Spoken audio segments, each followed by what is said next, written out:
You don't have a slow metabolism. You're just eating more than you think, and it's stopping your fat loss. This is one of the most common beliefs in fitness. I can't lose weight because of my metabolism. But in reality, true metabolic issues are rare. What's common is misjudging how much you're eating. You say you barely eat, but you snack throughout the day. You underestimate portion sizes. You drink calories without realizing, and all of that adds up. Fat loss doesn't care about what you think you ate. It responds to what you actually consumed. Fat loss comes down to one principle: a calorie deficit. You must burn more energy than you consume. That's it. No detox.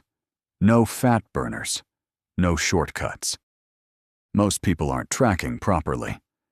They guess portions, ignore cooking oils, forget snacks, and then wonder why nothing is changing. You're not stuck. You're just not in a deficit. This is where people get caught. Healthy food is still calories. Too much. Rice, nuts, smoothies. Still leads to fat gain. Quality matters for health, but quantity controls fat loss. You don't need extreme diets. You need awareness, consistency, and a simple structure.